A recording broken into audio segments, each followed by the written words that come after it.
Welcome back for another installment of Fellowship of the Rinks.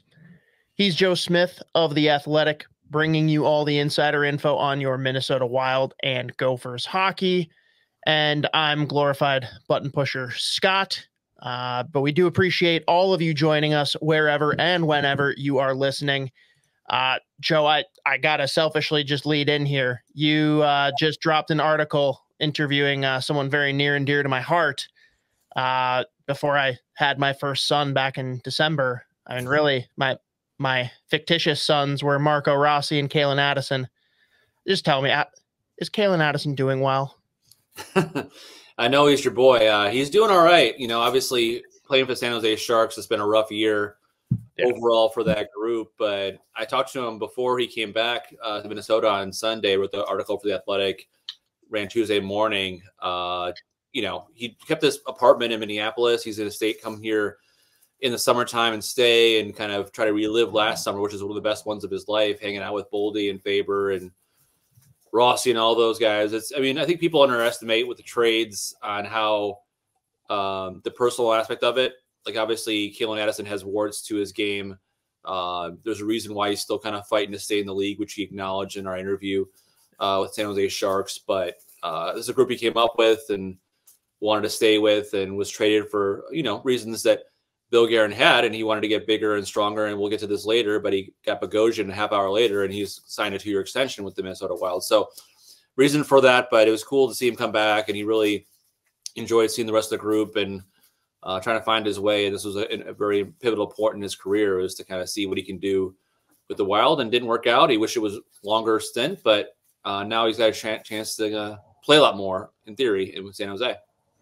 Yep. Well, we'll keep on cheering him on from afar. But yeah, I mean, you hit on it there. There's obviously Minnesota Wild news. There's wider NHL Trade Deadline news. It's kind of weird. I feel like the last couple of years, the trade deadline's been kind of boring. Feels like we've actually got some stuff that might happen over the next couple of days. But let's just start from the Wild note here. Are playoffs still in reach? Like, is this something where Bill Guerin thinks that's still an option?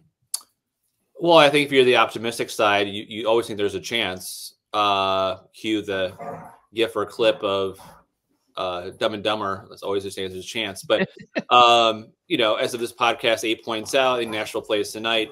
The Wild do have a favorable schedule down the stretch, other side from this week when they play Arizona, Colorado back-to-back, and then play the Nashville Predators on Sunday, which would be a pivotal game if it gets to that point. But yeah, it's a very difficult, low percentage chance to make the playoffs. So which is why Bill Guerin, I think, towards the deadline has to consider trading those pending UFAs or RFAs like the Brandon Duhaimes of the world and Pat Maroon and Connor Dewar. They just signed Zach Bogosian. They felt he's part of their future, which they signed for 2 years, but they're not going to break it up. They can't really break it up, right? Everybody's kind of signed to long-term contracts and no trade clauses. So they're kind of that mushy middle. And, there's still 20 games left, which is a quarter of the season. We think it's end of the season, which it is. But there's still 20 games left. So in theory, there's a chance, but it's very unlikely considering the circumstances of other teams ahead of them playing so well. So that's where they're at the trade deadline, which is why they're kind of cautious sellers. So does anything change on the Marc-Andre Fleury front? I don't think so. Like they said, they made an agreement last week, the team and him, to not get traded regardless of what happens in that stretch. They lost a couple of games in a row. So I don't think he's going to move. He wants to stay with this group, and it'll be unfortunate to see his playoff streak end if it does at 17 seasons. But I think first of all, there's not a huge market right now. There's a few goalies else that are out there. I'm not sure there'd be a place he can go and just all of a sudden be their number one goalie. So I don't know if he wants to go and just be a backup or kind of insurance piece there. So I think it makes sense for both sides if that's the case. Not that they're not going to lose out a number one pick, first round pick, because Fleury doesn't want to go anywhere. So he's off the table. Well, it's an interesting one too, because with him in particular, there's arguments for him being like a way more reasonable pickup for a playoff team, and also like a way worse pickup. Like on the plus side, you've got him just being renowned locker room, great person. But on the flip side, his goaltending style, like we saw it with the Wild, right? When they picked him up, right? he's a guy that plays an unorthodox approach to the goaltending position, and it's probably something where your team's not really going to be able to gel and figure out how to play in front of him in time for a playoff run anyway. No, absolutely. Like, I mean, I'm less concerned about his style, more so of like his play this season, which has been up and down at best. He's played well at certain times, but I just don't think he's going to come in there and be a savior, right? And the Devils need a goaltender. I don't know if they're making the playoffs, if they're going to actually be full-on buyers. You know, you have all that stuff on the league. There's Jake Allen out there. There's John Gibson out there, who's probably going to take a lot to get him because of the contract. So I don't think he's going to be a big main point of emphasis there. Sure. And we talked about already Bogosian being extended, which I think Wild fans are largely in support of, especially when you look at a healthy blue line, him being on the third pairing. It says a lot, though, that the first question in most fans' minds was not, oh, wow, like 1.25 by 2 years. Okay. It was, how much protection does he have? There's no trade protection, so he can get moved. Whether he can or will get moved at that point, we don't know. But the whole plan is that he can be here as kind of a, not say a stopgap, but he's a veteran right-shot defenseman, which are hard to find. Not be a top pairing guy, but he's played pretty well, I think, since he came here.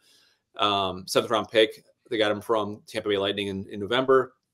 Filled in the top 4 with all the injuries that's been going on with Brodin and Spurgeon.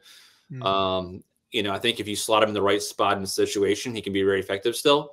Can skate, move the puck, obviously physical and heavy. And so if you look at the big picture, like 1.125 million, kind of similar to paying John Merrill right now to basically kind of be a healthy scratch. And there's no one really pushing from down below in like the Iowa situation. Damon Hunt got a chance to play some games this year, but if you look at the top 6 for next year, if everybody's healthy, it's Faber, Middleton, Spurgeon, Brodin, and then Declan Chisholm, who will be on the next week's podcast with Bogosian. And then you have Merrill as a 7th D, which is pretty good overall. So I think they're just planning ahead, knowing what those guys are on the market. If you can get him an affordable rate, he loves it here with the players, and he also has a place in Minnetonka with his family's happy. So the stage of his career, age 33, already won a cup. This is a good situation for both sides. So I don't hate the signing. Like, obviously, ideally, there's a young guy ready to come up and play on a entry-level contract. But for the purposes right now of having the injuries that they've had the last year and a half, to have somebody who can be an experienced veteran to play, it's very important for them. Yeah, I mean, like you said, Bogosian's not a guy that's necessarily going to like excite anyone, but he also shouldn't be a guy that's going to like worry anyone being added, especially again, being dropped down to the third pairing once everyone's healthy. And it seems like it could be a really good fit between him and Declan Chisholm as well. Like Bogosian being the bigger steadying force, whereas Chisholm, again, a guy that's coming into his own, finally getting some NHL runway. The offensive flair is there. The balance can work, and all the makings of an incredible pairing nickname with Bogo Cheese. Bogo Cheese, yeah. Really good nicknames, both of them. Different backgrounds, different situations, but yeah, no doubt. Like, you know, the whole key of the situation is having Spurgeon healthy after back and hip surgeries, Brodin healthy because this year he got hurt as well in the Edmonton game in December, missed a lot of time. You can see what difference he makes in this lineup. So, and then Faber, as long as Faber survives the season of playing so many minutes, have them all healthy. That's a really good, really formidable blue line. And, you know, the key is finding the 4 group to mix with that next year, which they'll have a lot of exciting young players like Kuznetsov, who will be potentially arriving in Minnesota later this week. You have Urov, who they're trying to sign, and then Ogren, who's working with Carl Hagelin. I talked to him the other day. You know, just how the development of Ogren as a player and as a person, and he could be a guy who could be in North America next fall. So you have these infusion of young talent with potentially some holes to fill if the deadline works the way that the Wild hope to this week. And everyone should go check out, obviously, the collab article between you and Michael Russo, the deadline primer. I believe some Q&A in there too. But the one that we have to touch on to lure everyone in, when we're talking about returns potentially for Wild players, we can certainly go into any others that you'd like, but let's talk realistically.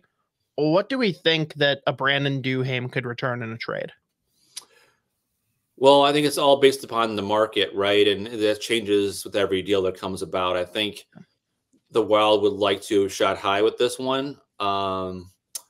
Not first rounder by any stretch, but the second, third round range. But I think that you look at Mantha, that was just dealt to Vegas for a second and fourth, and he's obviously a proven scorer, more of a two-way player than Duhaime, who's a rental at this point. So we'll see what happens, but I think there's definitely some interest in him as a playoff performer because he plays a heavy, fast game. He can be in the penalty kill, so there's a value for that. But I would think a mid-round pick would be a really good deal for the Wild if they can pull that off, whether it's a third or fourth rounder. And we'll see how the rest of the whole Wenberg was, as of this podcast, held out for trade related reasons. We'll see what he goes for. A lot of guys being held out for trade related reasons right now. Zucker's trade, so like it's all kind of a sliding scale, right? But I think if they're not going to plan on keeping him as a free agent, it makes sense to try to get a asset for him, especially if they're not knock on the door as a playoff contender right now. So I would think that Duhaime is gone. If they're open to trading Connor Dewar, if there is a taker, he'll be less of a market than Duhaime. So chance he could still be here, but we'll see. But I think those two guys and Pat Maroon, another one, would be interested from other teams, even though he's injured and probably won't be playing until the end of this month. You saw last year the Wild acquired Nyquist, and he didn't play until after the deadline, and he was still a valuable contributor there until the Wild were out. It does surprise me a little bit to hear you and Russo say that, like, Dewar is far less coveted than Duhaime. Like, I understand Duhaime is like prototypical buzzsaw type guy you'd love to insert into your bottom six for the playoffs. But I look at a guy like Dewar, who like is a sturdy two-way guy, does really well on the penalty kill, and he's a center. It just feels like there's always a team that like adds and bolsters that one spot for depth in their lineup. I'm a little surprised that he's not a guy that would fetch more interest. And we'll see what the interest is by the end of the week. And I'm not saying he has no value or interest. I think he's a guy who can, you see in the penalty kill, he's like 4 shorthanded goals the last 2 seasons. He had a hat trick in Nashville. He had some offensive pop at some point in his game. I'm just saying for like an undersized fourth line center, sure. He's not the prototypical like major big deal at the deadline. So I think with Duhaime's size, his skating ability, and kind of versatility there, that's what gives him a little bit of an edge, even though his offensive numbers aren't there. So we'll see. I could be surprised, but I think the Wild would be happy if they found a deal that got them an asset or a player back, and moved him to a place, because he's RFA with Arbrights this offseason. A cap crunch, they're gonna have to re-sign Chisholm most likely. It's RFA. The cap number for Artman's going up by a decent amount from his recent contract. They're going to eventually be saving for a Brock Faber major deal at some point, and Marco Rossi. So like these guys, this cap space that people think they're going to have in a year and a half won't be quite as plentiful as they originally hoped. Sure. And everyone, go to the article if you want to see more about what a potential Brock Faber contract could be. But I'm more curious about Marco Rossi, who you guys kind of brought up as not being like thrown out as trade bait or anything like that, but a guy that we could see potentially being on the move even this summer if Bill Guerin found the right fit. Yeah, Marco Rossi is a tough one for me because, clearly they were trying to be patient with him. And last year was a very important year for him, going up and down and the growing pains of going to Iowa, spending a lot of time and getting that FU mentality, as Bill Guerin said in his game. And quite frankly, if you're a Wild fan or you're Wild management, you probably feel a lot better about Marco Rossi now than you did maybe 7 months ago. And he earned it with his workout in the summertime and how he played. And he's shown he can play at times, top line, second line center. Now he's a third line center. So our thought on him being someone that they would listen on is the fact that the Wild have to decide where he fits in this pecking order going forward. Is he legit the number 2 center behind Joel Eriksson, who's their number 1 center at this point? They obviously got Hartman and Goudreau, who are signed long term, that can play winger and center. They're not penciled in as centers the whole time. You have Konstantinov, who will show up and he will fit in the middle of 6, right? They're really high on him and want to see where he slots in. You have Riley Height, who's carrying up the WHL, who will give it every chance to make the team next fall.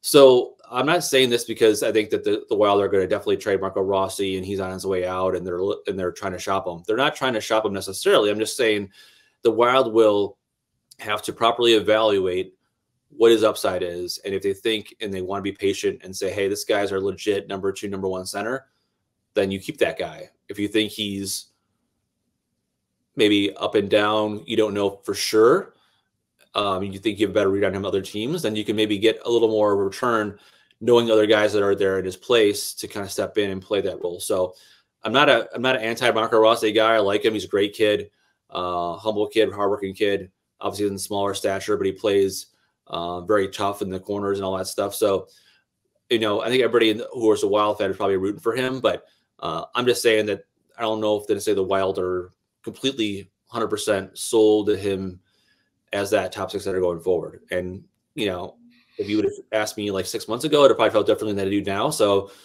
give him some more time, see how he looks. Maybe he tears it up even start next year. So that's what the hard part about being evaluating players from a team perspective is knowing how much growth can happen within a 6-7 month period. You don't want to give up a guy too soon. Very fair. Going back to what you mentioned with Vegas, obviously making a great move there and picking up Anthony Mantha, I thought that was a perfect fit for them. We've seen them do it now a couple of postseasons. We've seen Tampa do it with Kucherov. We saw the Blackhawks be the first ones to do it with Patrick Kane en route to a cup. What are your thoughts on LTIR being weaponized going into the trade deadline? And do you foresee any changes on the horizon with how that's managed NHL wide? Well, I covered this a lot when I was in Tampa because of the Kucherov thing. And people keep on ripping on them for that. And it's amazing like how they thought that he was the only person team member did. Like, look at right now in Cap Friendly, go to that website, which is a wonderful tool for everybody. Look at my teams are in LTIR right now. Look how my teams are using LTIR. Mm-hmm. The Wild have used LTIR this season, right? With Jared Spurgeon being out for the year. It's not just, and, I think Vegas, clearly with Mark Stone, who's obviously plays a tough game, and I can see why he has those serious injuries. Yeah. But even the Lightning, they played a whole season without their best player. Right. Like, even if they manipulated it and did it on purpose, like, good on them that they made the playoffs without their best player. That's a pretty good risk to say, like, hey, like, I know they were a deep team, even deeper at that time, but to be like, that's a risk I'm going to take as a general manager. I'm going to free up space to keep my other depth players. So I'll leave my best player, an MVP, out so I can gather some more space. Like, I don't know. I can see where there's the loopholes there, but I don't see any appetite from GMs to all of a sudden change it because everyone kind of benefits when they have to go through that route. I'm sure Vegas would love to have Mark Stone. I'm sure Vegas would love to have Eichel 100% all the time. So I'm not anti-LTIR as other people are, as long as there's legit reasons for it. And the league and the PA all go through those investigations when those things do happen to make sure it's not egregious. But look at most teams in this league are all at LTIR. Oh, totally. And that's where, like, I don't understand people getting upset when it's the same rules for everyone. And whether you think it's being exploited or manipulated or people are faking things, like, to the point on Kucherov, they still have to win games without that player. Like, can you imagine Wild fans being like, hey, let's put Kaprizov on LTIR and just, like, see how the season goes so that, once we make the playoffs, which, yeah, okay, that'll happen, we can have extra players. Like, it's just crazy to me. And the best was that Kucherov got, like, carved for it.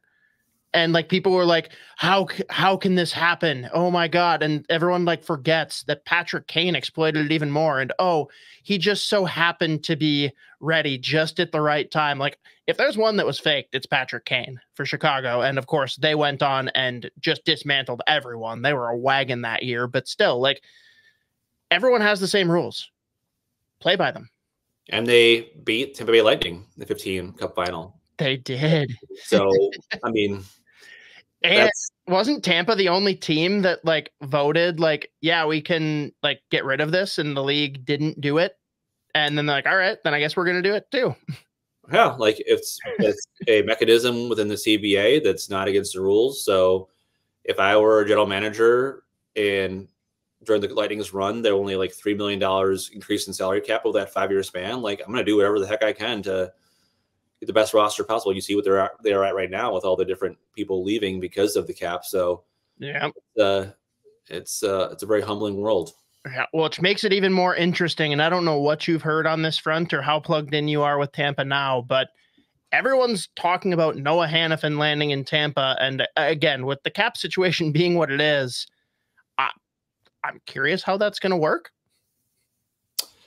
Well, and Hannafin's a two-pronged issue, right? I think the interest is there. I think that there's a need there, especially with Sergachev out the rest of the regular season on the left side. But they don't have a lot of capital or trade chips right now. If you were wanting a haul for them, like they don't have any first-round picks the next couple of years. They have 1 second next year. The prospect pool isn't very deep. I think it's number 29 in the Athletics pool rankings. Like, and if you're the Lightning, do you think you're one Hannafin away from winning a Stanley Cup? And do you want to give your top prospect and another pickup to do that? Yeah, but he's also a guy that they're probably hoping to extend as part of that. But I don't know. It's an interesting one with them too, because yeah, they don't have much to trade. And from what I'm hearing, you'd obviously have heard something way more material, but doesn't sound like they're even willing to trade their top prospect in Isaac Howard. So I just don't see how anything could be consummated here. The thing, if you're Julian Brisebois, is you have this elite core and they're getting older, not really old, but they're getting older. And you say, how many times do we have these guys at this level to go for a run, right? Eventually it's going to end. So you're like, okay, well, they put 5 picks in for Tanner Jeannot last year, which were probably more than they should have. Yeah. Because of that whole idea of like flags fly forever. We only have a chance to win this cup in this window. Let's go for it. But at some point, as GM, you have to realize, is this our year? Is this a chance? Am I a player or so away from winning the Stanley Cup? And that's the only thing the general manager has to think about. Not what you hope the team will be or think what the team might be. It's what you know in your mind and your heart what the team can be capable of. So if you think they're a Hannafin away, then by all means, trade Isaac Howard and sign him to extension. That also means you'll either have to trade Mikhail Sergachev or not re-sign Steven Stamkos. So that's another, like the money doesn't just all of a sudden grow on trees for next year. They can just sign Hannafin to a whatever deal it might be. Yeah. But they'll make other tough decisions. If you have to decide him, one of those two guys has to go. So Brandon Hagel, which they don't want to. So like that's why it makes it more complicated than just saying Noah Hannafin be a good fit. He wants to play in Tampa. Well, we'll see what happens. For sure. And speaking of flags fly forever, we are definitely seeing the demise of the Pittsburgh Penguins dynasty, in spite of the fact that Sidney Crosby has basically put together a Hart Trophy season. No one else seems to be on board with that approach, with the exception of maybe Tristan Jarry. Talk to me about what you may have heard thus far about potential landing spots for Jake Guentzel and what kind of a return he might yield. It's a good question. My colleagues at The Athletic, some of the other national guys like Chris Johnson have reported regarding like the Vancouver Canucks is a possible place for Guentzel. And he's getting traded more so as a rental versus teams looking to sign him to extension, which affects the price for him. But the Penguins also want player back versus just all draft picks. So you're looking at a first-round pick and a good prospect and something else. So I don't know who in the contending world is ready, like whether it's Carolina, whether it's Vancouver. But it seems as though he'll be traded before the end of the trade deadline for them, because clearly, as good as Sidney Crosby has been, he's unbelievable. One of the best players of all time, in my opinion. Just a disappointing end to what would be Kyle Dubas's first year with the Penguins. Yeah, that is fair. Anything else we want to touch on trade deadline related Minnesota Wild before we transition? No, I think we covered it all as far as what they could trade or what they couldn't trade. And obviously the playoffs are Be very difficult to make, but I think that the next stretch, they play the Sharks a couple more times, Blackhawks, and they play Arizona, a chance to really take advantage of some teams that are lower in the standings. So, but yeah, I'm excited for this week. I will be at the state high school tournament for the first time. I've been only in Minnesota for 2 years, so this not like I've been waiting forever, but I will be there this weekend to capture what has been an incredible experience for a lot of people. And I will be sitting down with Lou Nanny, who will be in his 60th and final year calling the state tournament on TV, and just incredible run for him and how important that is. It just shows a guy who's forgot more about hockey than all of us know, cares so deeply about this tournament, is indicative of just how special it is. Absolutely. Yeah, you're in for a treat. My brother and I go every year for the Friday slate of games, the semis for single A and double A. It is different. That is for sure. So enjoy that, and obviously enjoy sitting down with Lou. That's going to be quite the feature coming out here soon. Let's transition then to this week's interview. And we have quite the sit down here with Taylor Heise, who has no shortage of words. She's an incredible interview. I don't know. Let's just kick it over. This interview with Taylor Heise is brought to you by our friends at Waggle Golf. Waggle Golf believes what you wear on the course should reflect your individuality, who you are, where you're from, your hobbies, interests, and passions. All the stuff that makes you, well, you. That's why every design is inspired by the desire to create a piece of apparel that strikes a chord when you see it. That makes you say, wow, that was made for me. Because in a lot of ways, it was. Ready to get your waggle on? Go to getyourwaggleon.com. Use promo code SP10 to take 10% off your entire order.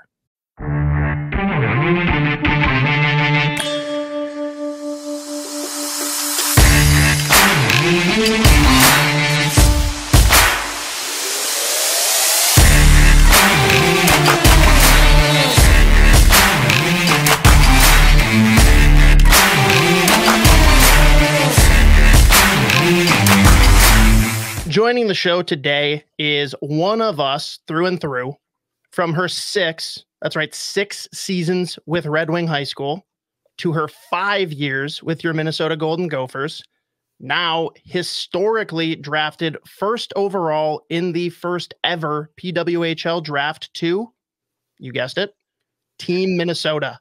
Sota. Taylor Heise. Taylor, how are we doing? I'm doing great. How are you?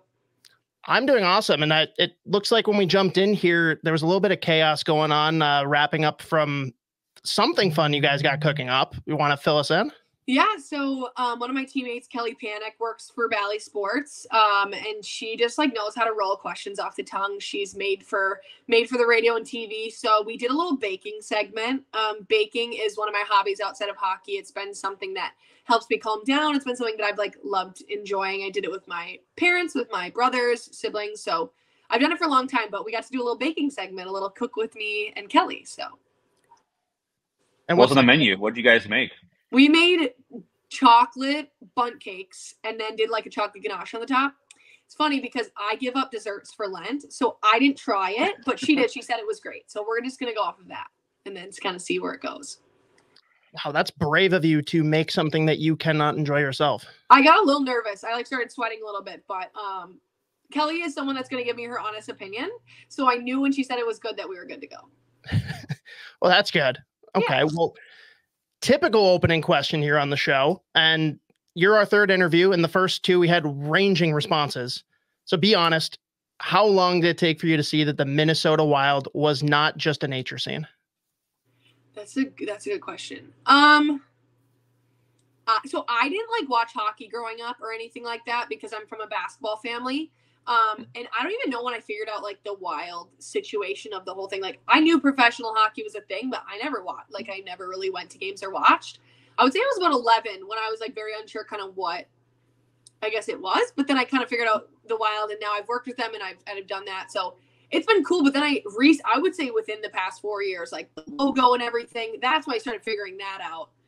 And like seeing that there's like whatever, there's a bunch of stuff going on with it. But yeah, I wasn't privy to a lot of hockey information as a child. So it was more NBA, Timberwolves. That was on the TV. Hockey never won the battle.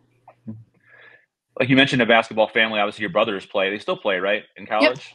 Yep. Mm-hmm. So what was that dynamic like growing up? Did you all play basketball in the driveway together? Like, were you playing on boys' teams too, and like that, kind of getting going?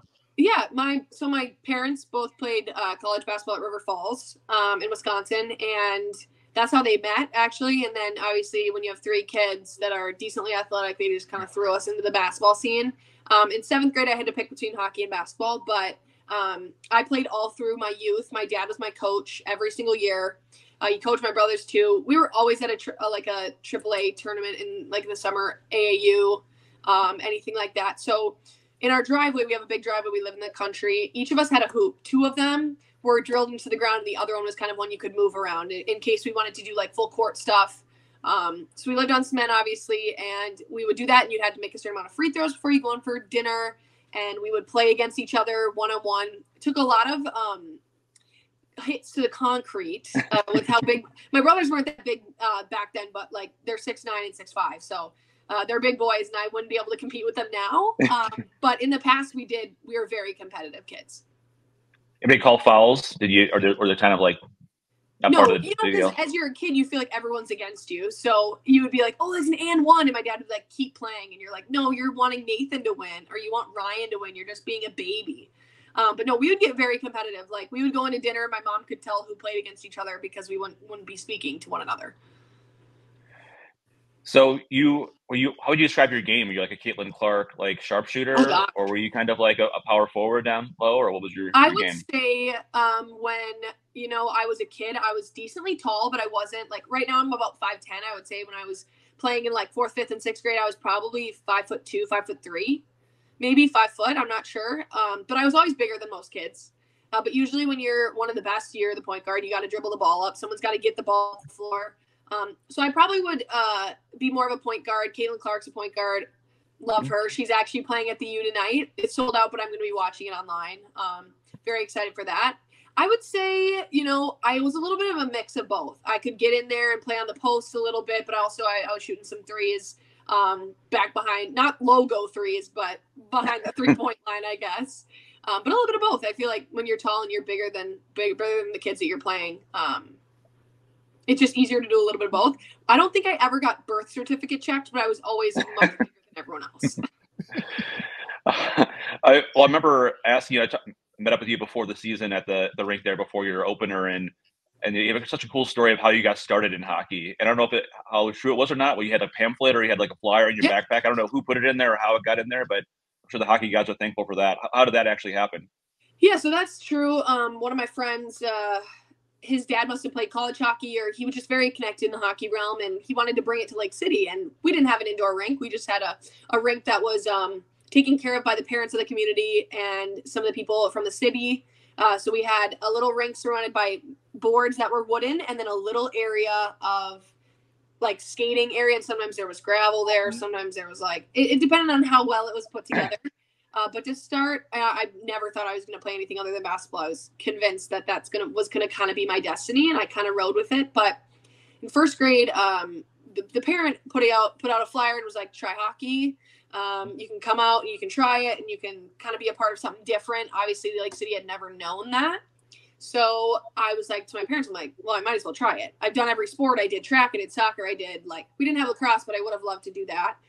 Basketball, like all this, baseball, t-ball, football. Like I had done it all. And I played with boys for that too, because wasn't a lot of girls that wanted to be a part of that thing. I did punt, pass, and kick. I don't know if you guys know what that is. Yeah, absolutely. Went to like big places with that. I pedal pulled as a kid, like very like I would say masculine sports, but I just really liked the power and speed of it. But when I obviously got the pamphlet, they were like, this is like very out of our comfort zone. And they kind of laughed about it.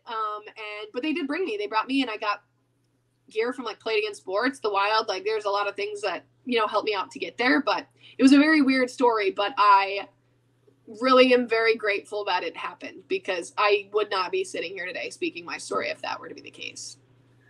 Like, you did mostly outdoor rink stuff, right? Or like, how Yeah. did you just automatically could skate like the wind automatically, or you kind of easy? No. Like, just started?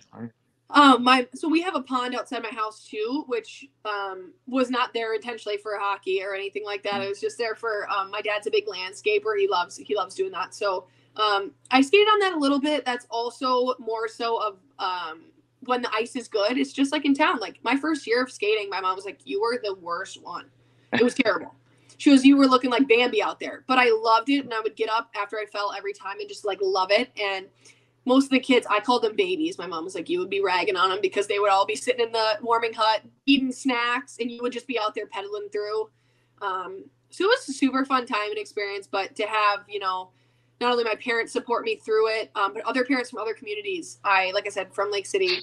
But Red Wing is where I ended up going to high school and things like that. So I think a parent must have seen me play a little bit outdoors. After my second year of co-ed, like outdoor hockey in Lake City, someone's like, maybe you should let her try something else, like more serious on an indoor rink and see what she can do. And I ended up playing U8's girls hockey in Red Wing. So that's kind of how it all started.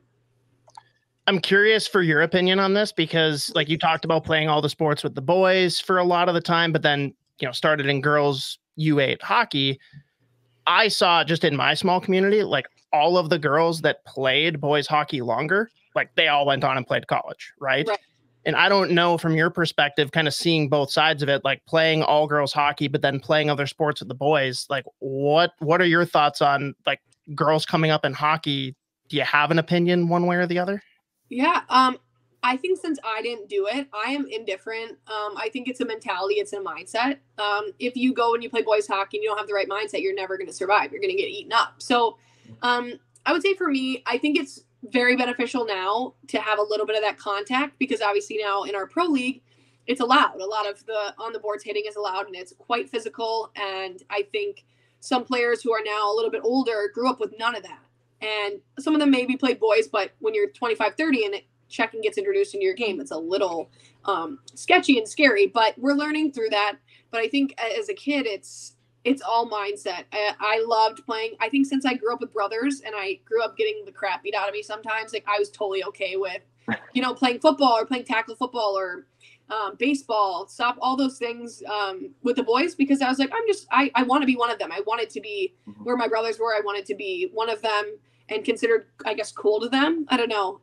And I'm the oldest, so I think it's weird with that too. But no, I think I'm pretty indifferent. I think you got to know your kids' kind of mentality and kind of where they want to go and what they want to do. And I think both sides, it's a good match, because I've seen both sides, and a lot of people can succeed in either way.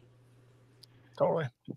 When did I know everybody assumes that anybody who grew up in Minnesota wants to go to the U, right? I mean, I know there's a lot of college hockey in the state, but was that the situation for you? And like, what other schools were kind of recruiting you at that time? I don't know if you had to make a hard decision at that point.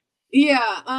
I knew like I loved my family, and that's the reason why I didn't go to prep school and didn't do all that. Like I loved being at my house. I loved my family. I loved being around my brothers and such. So I knew that I wanted to stay semi-close, but I wasn't going to hold myself back. If I went out east and was like, oh, BU is where I want to go, or BC or Merrimack or all those places, I wasn't going to hold myself back, because I knew that college everyone says it's the best time of your life. And I will reiterate that till the day I die. I've learned a lot and made a lot of really amazing friendships and connections. So I would say when I was young, I was recently talking about this with someone. The first time you get recruited, it's super special and it's awesome. I knew that, I wanted to stay. WCHA, I still think this to the day, best conference it's going to be for women's hockey for a long time. There's just so much talent in the Midwest. Not to say that there isn't out east and things, but we've consistently proven that year after year. So, it's a special thing to be a part of, and to know that you're wanted by schools and wanted by coaches and staff and stuff. I would say there was a 4-month span. And then I went to the World Championships as I think a 16 or 17-year-old. And then it kind of started hitting hard. I was getting 2-3 calls a day, sometimes 4. We had to iron them out of when I was going to go meet with people. I would say I probably talked to, almost all the Division I schools. So I'd say like 40, maybe more. Some I knew I wanted to stay D1. I knew I was good enough for that. So I didn't talk to, I don't think, any D3 teams, but had a lot on my plate. I went to visit almost every, I think, school in the WCHA, I think, except for like 2. But I didn't know I wanted to go to the Gophers. I obviously knew I loved it, but I didn't grow up with the Gopher mentality. My mom's parents are obviously from Wisconsin, so they wore Wisconsin stuff around me constantly. They were, I think, trying to groom me into it. But I didn't end up falling for it. Now they'll wear Gopher stuff just for me. But I wasn't someone that was born into it like a lot of my teammates who I played with in the past. Nice. And I mean, you bring up the WCHA and it sends a chill down my spine. Like, it's been over a decade and still everyone that's a fan of the men's game will probably come out at the beginning of every season and be like, it's not the same. It's not as good. Right. But, I don't think anyone's going to argue that in the women's game, like the WCHA is unmatched. Got to talk about a recent happening here too with your old squad. Not sure how plugged in you still are, but did you see the play from Abby Murphy? Abby Murphy. Yeah. She's crazy. I know her very well, and I've been able to play with her both Gophers and USA, and she is a special human being. I really don't think I've ever met anyone like her. She's going to do what she wants, and that's just how it is. And I've always told her I love her to death. She is a sweet girl off the ice, but she's got that spunk. And I've always gotten the question, like, who would you not want to play against? And it's probably her. Like, I think, like, she's such a talented human being, and I did see that. I saw a comment. Someone goes, with all the people hating on this is great for women's hockey. And, like, I would agree. I mean, any press is good press. Yeah, for sure. She's going to do what she wants. And I think that's you're not going to see the end of her. She's going to be continuing women's hockey and be in the news for the rest of her hockey career. Well, and she's a marketing genius, right? Like, you do that right after Ridley Gregg did. And like, that was my post. Like, I took the video and I'm just like, I just learned that Ridley Gregg's sister was a Gopher. And Nate Wells, colleague that covers as an insider for the Gophers for us on another show, he just sends it to me in a DM and then comments, Abby Murphy is who Brad Marchand wishes he could be. She is. In both goals. I call her. Neither are close. Yeah, I call her Brad. She's the Brad Marchand of college hockey for women, for sure. No doubt. I remember talking with Natalie, and she said she never wins in anything like board games or whatever. And so when they got the first overall pick in the randomizer drawing, she was like elated, obviously. And I was curious what your emotions were like around the draft. Like, you probably knew you'd be going, pretty high, but just what was the overall, who were you with at the time, and kind of what was overall emotions when you found out? Yeah. I am like very type A. I like things a certain way. It's how I was raised. My mom hates it for it sometimes, but she's like, we've been teaching you how to be okay with new things. I think college was a major, like, not everything goes your way in college. You kind of have to find your way around it. But for the draft, I think it took me time to realize, like, the randomizer, it literally could have been anyone.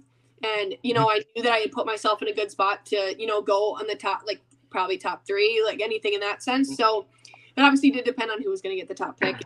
When it didn't come out, I was like, oh my God, there's like 10 more days. I have to sit here and like, just like, not sure where my life's going to go. I love Minnesota with all my heart, and like, I'm going to live here in the future. So to know that when I found out that they got the first pick, I like had this emotion, just like my body, I had like an experience of it. Like, I didn't know it was going to be me, but I knew that I had put myself in a good position. And I had worked my butt off to get to that spot. So, I obviously hoped and wished for that. And I knew a lot of people were happy about it, but that didn't really take away too much of the pressure. I knew that there was still a lot to go. But when Minnesota did get it, I immediately called my parents. I was like sweating and waiting for the announcement to come out. But then at the draft, the experience of that was awesome too. So all in all, it was a great experience, and it was something that I won't forget for sure. It was definitely a top 5 moment for me. Yeah. I mean, was there any indication that you were going to be the first pick in conversations leading up to the draft, or were you just clueless? No, I just knew, like I had said, like, I had put in the work and I have done something consistently like every single year and made sure that my name was at the top of a list of anyone talking about women's hockey. And I had proven to people that, I'm not going away. I'm someone that's going to be here to stay. And, I'm young and I have a lot of years left in me, hopefully. So, obviously it would be weird if someone told me that I was going number 1 overall to start, and I wouldn't have liked that. I want to, be not only surprised, but know that I did it for a reason and that I am there and I'm put in the right spot. And, you know, it was better when I didn't know because I had a genuine reaction. And as much as I don't remember the moment, there's a video of it. So I'm able to look back and kind of watch it too. Speaking of like top however many moments, I'm sure the first game at the X was probably one of them. I was there and I went down in the stands and saw the young girls with the signs, you know, with Taylor Swift lyrics and all this other stuff like that. Yeah. Moms were like crying in the elevator, bringing their kids down. And I know you were out there on the ice right before the game. Just how would you describe what that was like and comparatively to what you kind of expected the league to look like when all the excitement was coming for it? Yeah, I think I talked to enough people that have put on not only like so many sessions of the knowledge of the league and how it's going to go. And then just like people like Hillary Knight, Kendall Coyne, Lee Declan, like people who I've played with in the past who have done the dirty work and have dug the roots and put them in deep and made sure that this is going to be something to stay. As much as you want to have expectations, I think people were very clear of like, don't have expectations, have excitement. Because whatever it comes with it, we just knew we wanted to play hockey. Like, yeah, you want to have the fans. Yeah, you want to have the support. But like some of these girls have been waiting to play in a pro league for years and have sat out and trained every day by themselves. And that's one of the hardest things you can do. So to know that I had people who were backing not only me, but, you know, our league. And then to see that day, like I remember when I skated on the ice for the first time, like my heart dropped in my stomach. And I'm someone who's very competitive and very hard on myself. I've never looked at points as a way to describe my play. So I knew that I had to go out there and just do that, like move my feet, have a great attitude, and control the controllables. And I did all that in that game and took in the moment, and it was an amazing opportunity and something I won't forget for sure.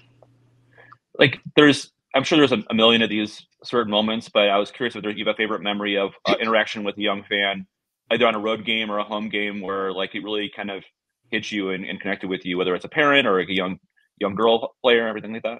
Yeah, I think every opportunity I have to not only talk with the youth, but also women who weren't able to play the sport because it wasn't allowed or there wasn't a pro league and things like that. Those are very special moments to me. And I would say I meet a lot of really young girls and boys, like lots and lots. So I wouldn't say one specifically sticks out. I think the ones where I've either helped them in the past or done a camp with them or helped them doing shooting lessons or, you know, anything like that. Those are the ones where I try to remember every kid's face, but the ones where the parents you can tell are just so grateful to have something that their kids can look up to and then have someone like me who can, you know, give them the tools and give them that like validation to be like, you got this. Like I was in your shoes.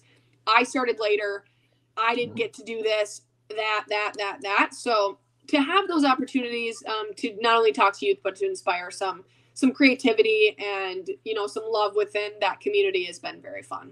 Well, and Taylor, let's be honest now. The reason that there isn't a single fan that stands out as the best encounter is because it wasn't a fan that was your best encounter. Right. It was a dog. It was a dog. Mm-hmm. I am a dog lover till the day I die. Anyone that knows me well knows that. So I go on walks. I live in Minneapolis. And if I don't see a dog on my walk, I'm very disappointed.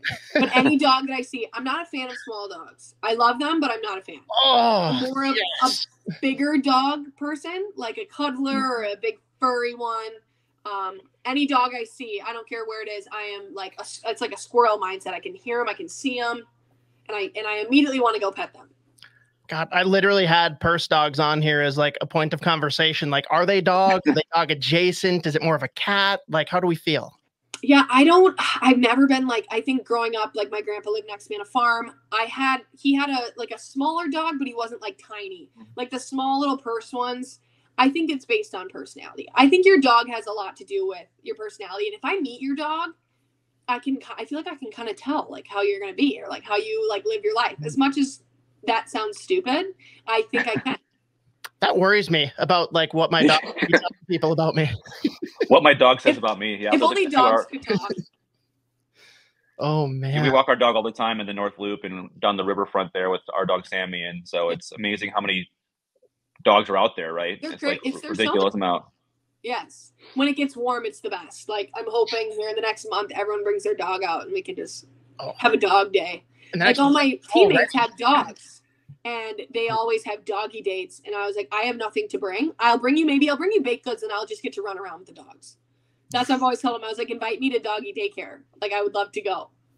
Oh, that's There's a dog bar called Unleashed in town, which is you bring your dog there. It's like a highway, like 4-lane highway race of dogs going back and forth. There's a big stage they can go on inside, and the adults just grab beers and kind of hang out and watch all the magic happen.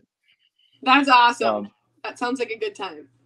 Is it a short list of breeds for you, or is it just any big dog and you're good? My favorite dog, clearly from that video, is Bernese Mountain Dogs.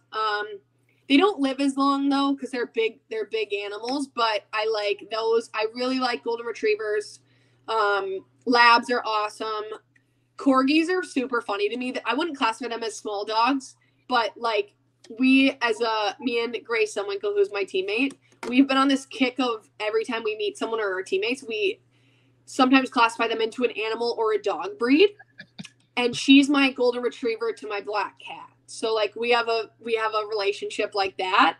But we've been getting into the dog breeds. So like when you get to know someone, like someone's a Golden Doodle because they're a little bit like they kind of just do whatever and they go with the flow and they're just happy to be there.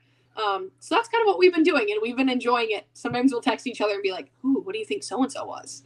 And our teammates, we've made a whole list. So we have those all listed out. So we can always name them off if we need to. That's awesome. Straight out of a Parks and Rec episode. And I don't know if this is like uncommon, but my Golden Retriever, she's like 85 pounds and she actually sploots like a Corgi does. Like out to the side? Like her legs just like sploot outward. Like it's the weirdest thing. I've never seen a Golden Retriever do it, but that's funny. Apparently she does. Cute. I think a Golden Retriever mixed with, I wanted a German Shepherd at one point. They're very cute, but that kind of makes me a little nervous. Sometimes they can have attitude issues. So I would say Golden Retriever mixed with even like a Lab. I've seen those. So they're very energetic, but they're also very like nice and calm and stuff. So I really hope I get a dog one day. We'll see. Or I'll just live through my friends' dreams. Yes. You had the experience of going to the All-Star game this year, like everyone's used to watching the NHL All-Star game and kind of the hijinks that goes along with that. What was your favorite moment of the All-Star? It was amazing, like to see not only the sport of women's hockey to grow in that sense and have that many fans and that many people wanting to see and wanting to be a part of that experience was awesome. I think just being behind the scenes and seeing like all of the background noise that people don't see at an All-Star game, like we were playing soccer in the hallway and Michael Bublé just came up and started playing soccer with us, like just kicking the ball up and keeping it up. And he was actually really good, which I didn't expect. And then to see Tate McRae is my favorite singer and like performer right now. It has been for a while. And to see her live, I got to see her concert. I've seen her concert before, but it was very close to her. And then Justin Bieber and everything. So I think the whole experience altogether was awesome and one I won't forget and hoping to obviously have another experience in the future. But it was special that it was the first one. Nice. And the coolest thing that I just saw pop up on my feed earlier today was some of the rule changes. Yes. Particularly, it's not going to happen in the NHL, I don't think, but I love that you guys are at least making a push. Being able to pick your playoff opponent if you're the higher seed. I absolutely love that. It starts rivalries. It gets way more intrigue from fans. What are your thoughts on it? I just actually looked at that. I've been busy today doing that stuff, but Kelly actually and I, who was here with me baking, we looked at it and we're like, wait a minute. That not only causes controversy, it causes rivalry, and it kind of calls that like FU mentality into like, do you think that you want to play us because you've beaten us? You think we're the worst, or it's just going to be a good matchup? So that's crazy. I'm very excited to see. And then obviously this wouldn't happen in our league, but people tanking based on getting a higher pick in the draft to know that the fifth team will get the first like pick and the sixth team. I don't really know how that's going to work, but I know that once you're out of playoff contention, you start racking up points after that. So that's crazy. I think that and all the rule changes we've had, as much as hockey's been great for the past, 200 years, I think within reason, it's fun to change things up a little bit, but keep things the same that make this make sense. Keep it keep the dots where they are, keep the nets where they are, but they have other things. If you ask Jeff Merrick, he'll say just change the color of the ice and we'll be good. Right. But I didn't even know about the draft change, to be honest, and I have long championed that because I think it was Shane Doan came out and he basically said, my kid was at a game today and he was cheering for the other team because he wanted us to lose and get a better player in the draft because that was a year that Arizona was in the tank. And he's like, that is not okay. Here's how we fix it. As soon as you're mathematically eliminated, you start accumulating points. And I have been obsessed with it ever since.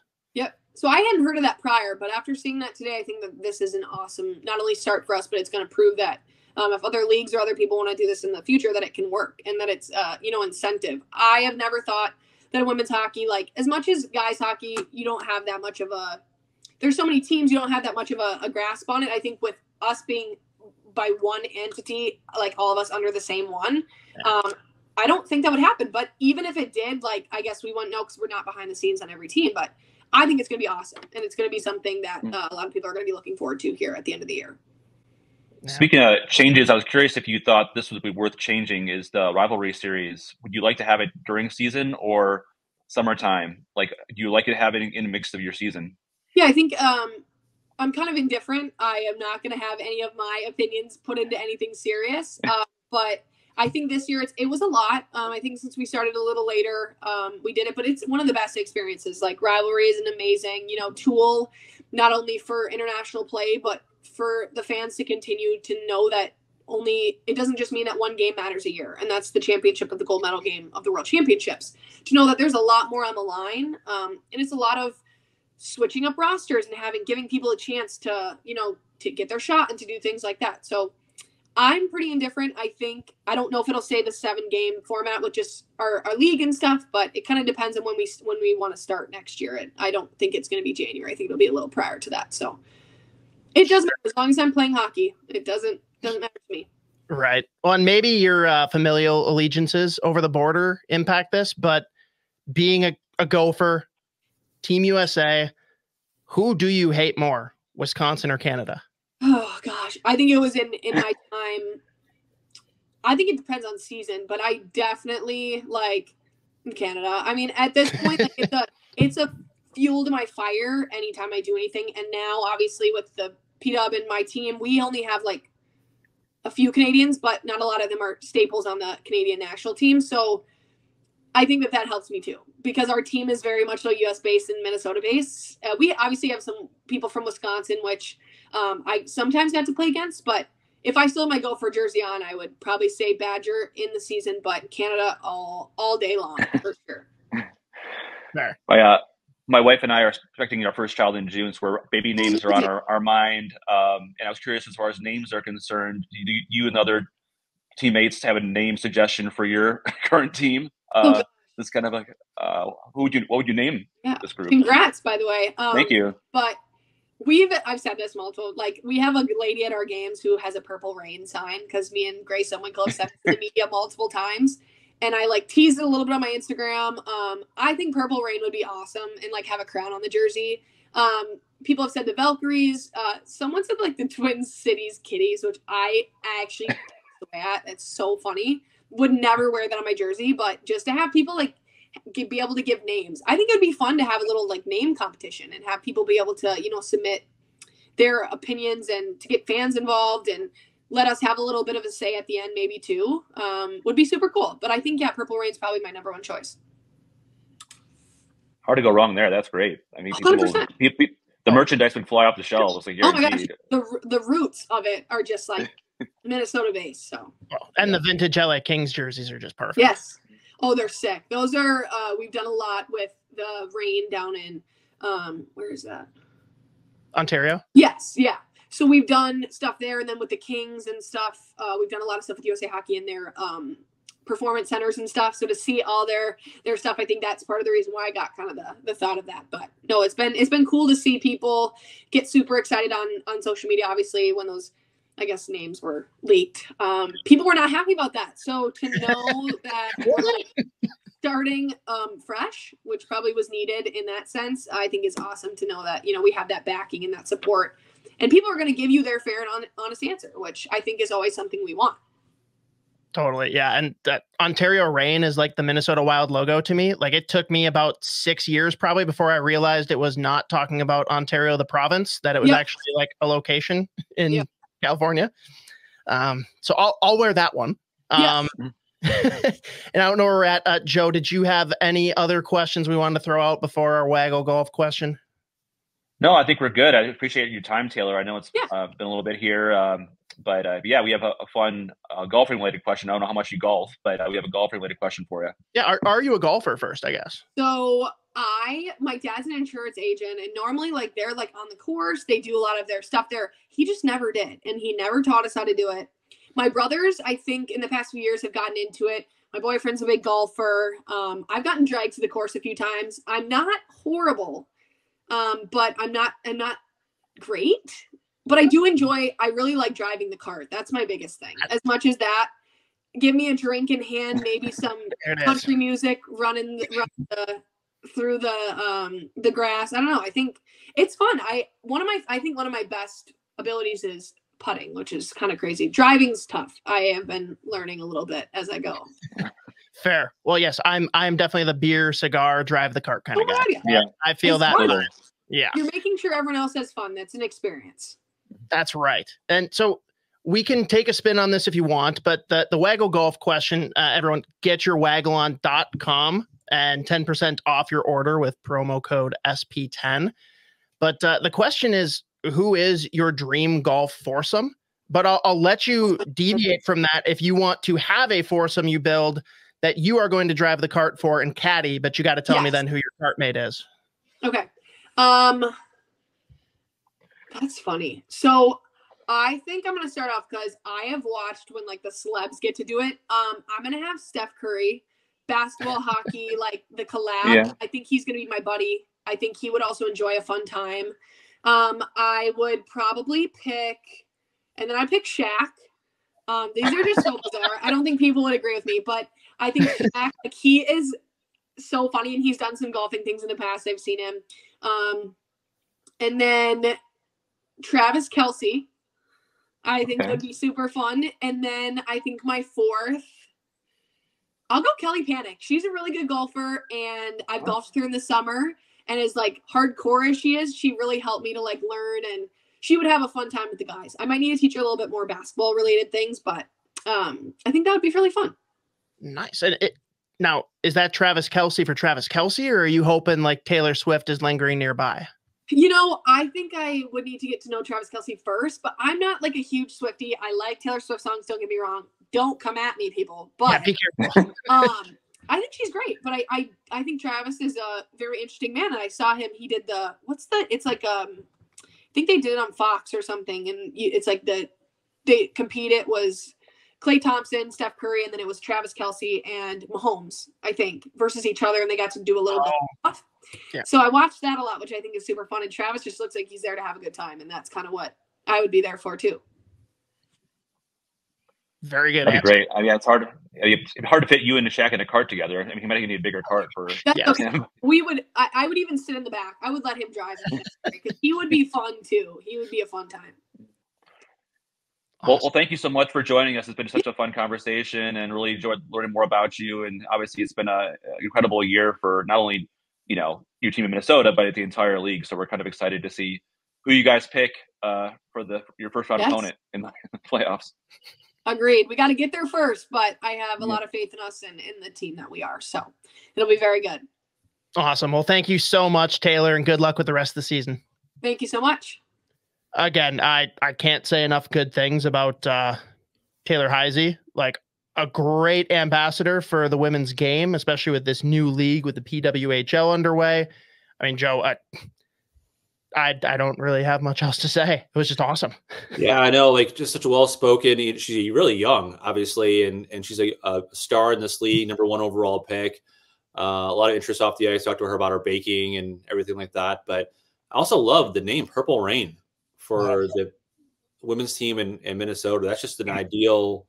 I don't know how you can turn that one down, but a lot of really good things to say, obviously, about the new rules with the women's league as far as the drafts and picking your opponent in the playoffs. But I think fans in the area will be a treat to watch that team. I watched that opener in January and how the fans, what crazy it was there. So it'll be cool to watch them down the stretch here in the last month of the season. Absolutely. And of course, I love the crazy rule changes. I know we won't see it in the NHL, so I'm just going to live vicariously through the PWHL. All right, let's talk here what we've got on tap. Yet another delicacy for both of us from our friends at Barrel Theory.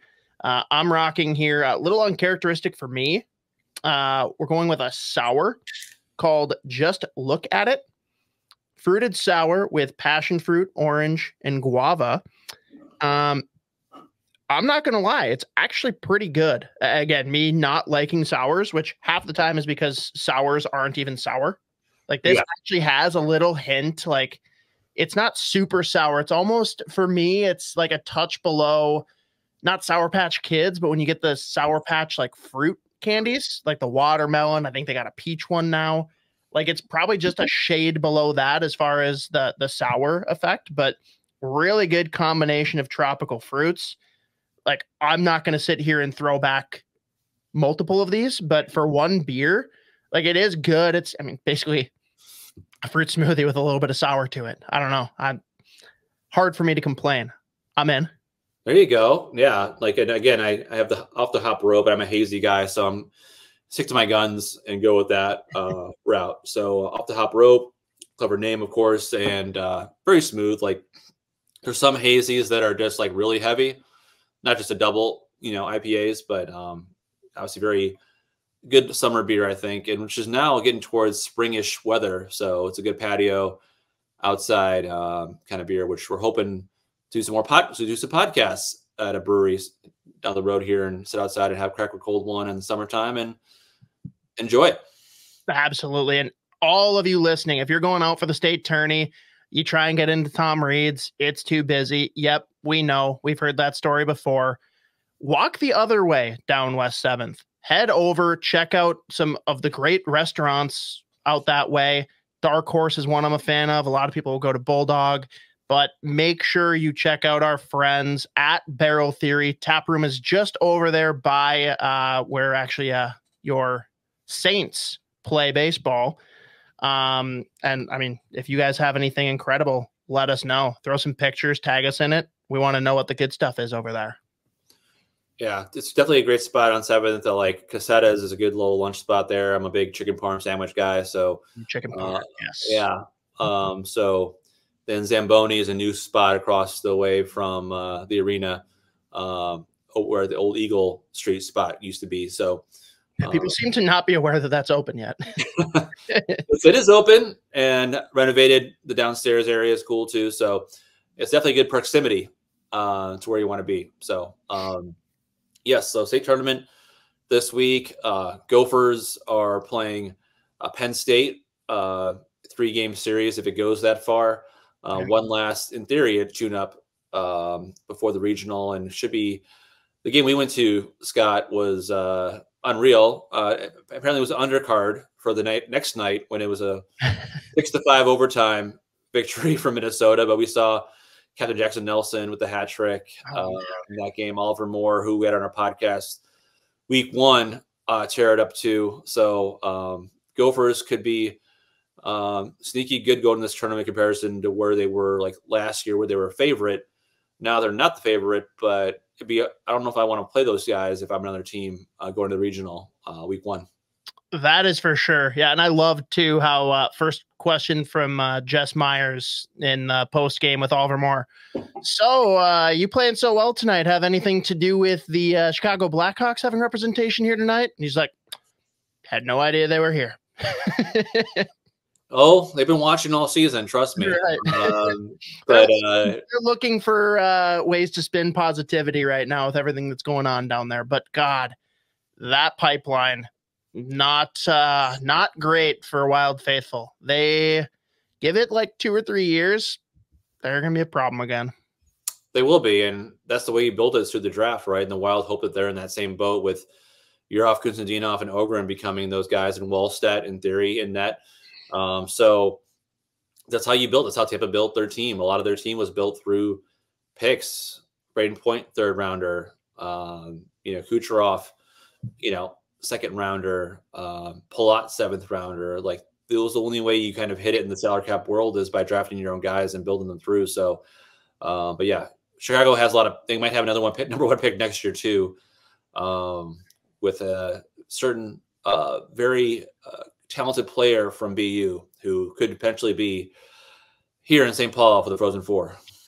Yeah, that's looking very likely as of now. God, I'm gonna be nauseous if it's BU versus BC, especially with esteemed prospect coverage Spoked Z being in town and going with me to those games. That would be not awesome.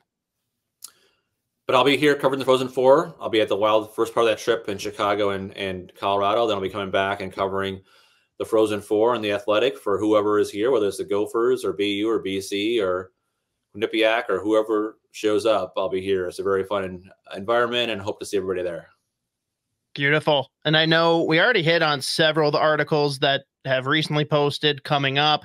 Anything we haven't hit on that you want to promote here or discuss at all from the Athletic?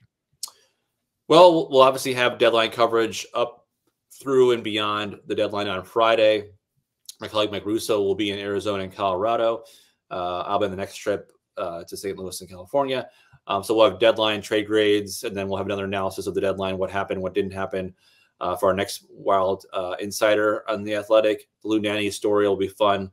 Probably run over the weekend. And then we have some fun stuff coming up the second half of the season, whether it's Brock Faber, case for Calder, and that type of stuff, and some prospect features as well that I've been working on. So, regardless if they make the playoffs or not, there's still a lot of really good reading to be had here at the Athletic. When you're reading about the Wilds or the prospects, we make a trip to Iowa a couple weeks too. Talk to those guys, and then Wallstedt stories too. So keep in touch. Beautiful. And of course, as we already mentioned, next week, great sit down with newest member of the Minnesota Wild. Well, as of this recording on Tuesday evening, there could be other new Wild players coming up here soon, but Declan, Chisholm, and of course, waiting through the aftermath of whatever happens here for this NHL trade deadline. Thank you to those of you tuning in on Google, Spotify, and Apple Podcasts. Folks, the best thing you can do for us this week is give us a 5-star review on iTunes and Apple Podcast. You all rock so hard. The last week, I think we've added like 40 to 45 new subscribers to our YouTube channel. If you are not among that group, check out the SotaPod YouTube channel. And really getting anything from full podcast video recordings, getting clips from these interviews, beer reviews, prospect highlight reels from Spoked Z, you name it, please go and subscribe. Signing off here. Really, we just appreciate you tuning in for another episode of Fellowship of the Rinks. You stay classy, State of Hockey.